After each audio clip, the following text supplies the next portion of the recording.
Two foods of fitness. આજે આપણે બનાવીશું 10 મિનિટમાં ખૂબ જ ઓછા તેલમાં લીલી મકાઈમાંથી ગરમા ગરમ એકદમ હેલ્ધી ટેસ્ટી નવો નાસ્તો. ગેરંટી છે કે એકવાર બનાવશો ને તો તમારે વારંવાર બનાવવો પડશે. એટલો બધો ટેસ્ટી કે બાળકોથી લઈ નાના મોટા બધાને ભાવશે. તો ચાલો રેસીપી શરૂ કરીએ. તો હવે સૌથી પહેલા ઓછા તેલમાં ગરમા ગરમ લીલી મકાઈનો નાસ્તો બનાવવા અહીંયા મેં એક વાટકી પૌવા લીધા છે. તો આ નાસ્તાની મજાની વાત એ છે કે તમને કોઈ લોટ નહીં જોઈએ, બસ થોડા પૌવા અને લીલી મકાઈ સાથે આ નાસ્તો તમારો તૈયાર થઈ જશે. તો અહીંયા તમે જો પૌવાને મેં એકદમ સારી રીતે ધોઈ લીધા. હવે આ રીતે હાથમાં થોડું પાણી લઈ પૌવા પર છાંટી દેશું અને 5 મિનિટ પૌવાને રેસ્ટ આપી દેશું, જેથી પૌવા થોડા ફૂલી જાય.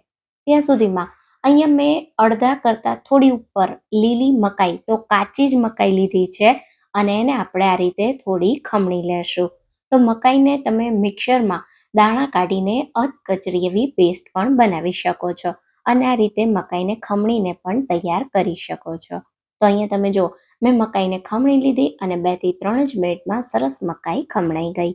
હવે અહીંયા મેં એક નંગ બાફેલું બટેટું લીધું છે. જો બાફેલું બટેટું હોય તો ઉમેરવાનું, ના હોય તો સ્કીપ કરી શકાય. અને બટેટું ના ખાતા હોય તો તમે કાચું કેળું પણ બાફેલું ઉમેરી શકો છો. સાથે બીજા શાકભાજીમાં એક મીડિયમ સાઇઝનું બારીક ચોપ કરેલું ગાજર, 2-3 ટેબલ સ્પૂન જેટલું બારીક ચોપ કરેલું કેપ્સિકમ, 2-3 ટેબલ સ્પૂન જેટલા બાફેલી મકાઈના દાણા, એક ઇંચ છીણેલા આદુનો ટુકડો, 2 ઝીણા કાપેલા લીલા મરચાં અને 2 ટેબલ સ્પૂન લીલા ધાણા ઉમેરીએ.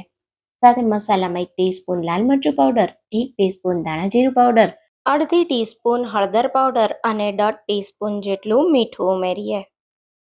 સાથે આપણે આમાં અડધી ચમચી ગરમ મસાલો ઉમેરીએ, જેનાથી બહુ સારો નાસ્તામાં ટેસ્ટ આવશે. ચટપટા ટેસ્ટ માટે 1 ટીસ્પૂન ચાટ મસાલો અને 1 ચમચી આમચૂર પાવડર. આમચૂર પાવડર ન હોય તો અડધા લીંબુનો રસ ઉમેરી દેવાનો. હવે બધું સારી રીતે મિક્સ કરી દેશું.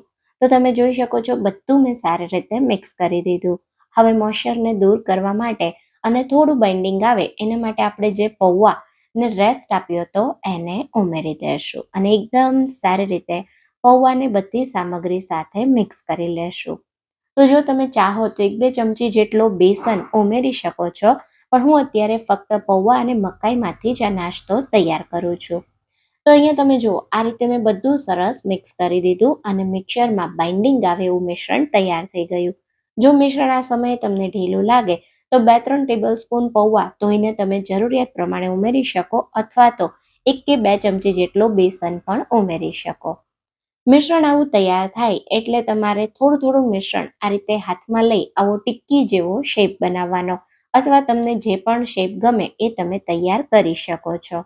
અચ્છા, આ નાસ્તો બાળકોથી લઈ નાના મોટા બધાને વધારે ભાવે એના માટે તમે એના રીતે ચીઝી તૈયાર કરી શકો છો. તો થોડું ટિક્કી જેટલું મિશ્રણ હાથમાં લઈ થોડી આ રીતે વચ્ચે જગ્યા કરી અને 1 થી 1.5 ટીસ્પૂન કરતાં થોડું ઉપર, અથવા તમને જેટલું ભાવે એ રીતે ચીઝ ઉમેરી આ રીતે ટિક્કીને ફરી તમારે વાળી લેવાની. તો મકાઈ અને ચીઝનું કોમ્બિનેશન એકદમ સરસ લાગે છે અને નાસ્તો ચીઝ ઉમેરવાથી વધુ ટેસ્ટી બને છે. ચીઝ ઉમેરવું બિલકુલ ઓપ્શનલ છે, તમને ભાવે તો ઉમેરવાનું. હવે આપણે અહીંયા નાસ્તાને ઉપરથી એકદમ ક્રિસ્પી બનાવવા માટે મેં થોડો ઝીણો રવો લીધો છે. તો તમને કોઈ કોર્નફ્લોરની સ્લરી, બ્રેડ ક્રમ્સ કશું નહીં જોઈએ, ફક્ત થોડો રવો આ રીતે ઉપરથી કોટ કરી દેશો ને એટલે નાસ્તો ઉપરથી એકદમ ક્રિસ્પી અને બિલકુલ તેલ નહીં રહે એવો તૈયાર થશે. તો અહીંયા તમે જુઓ મેં આ રીતે ટિક્કીઓને વાળી લીધી છે. હવે આને શેકવા આપણે 2 થી 2.5 ટેબલ સ્પૂન જેટલું તેલ આ રીતની ફ્રાય પેનમાં ગરમ કરી લેશું. તેલ ગરમ થાય એટલે એક કરી નાસ્તાને ઉમેરી દેશું અને મીડિયમ ગેસ પર એકદમ સારી રીતે એને બંને બાજુથી ક્રિસ્પી થવા દેશું. તો આ રીતે લગભગ 3 મિનિટ જેવો એક બાજુથી નાસ્તો થાય, સાઇડ્સ થોડી ક્રિસ્પી દેખાવા માંડે એટલે આપણે આની સાઈડને પલટાવી દેશું. આ નાસ્તો બનાવવામાં તમારે ફક્ત એક જ વાતનું ધ્યાન રાખવાનું છે, મિશ્રણ વધુ પડતું ઢીલું ના હોવું જોઈએ, નહીં તો નાસ્તો જે છે એ તેલને એબ્ઝોર્બ કરી લેશે. તો જો તમને એવું લાગે કે મિશ્રણ ઢીલું છે તો તમારે થોડું એમાં પૌવા અથવા બેસન ઉમેરી દેવાનો.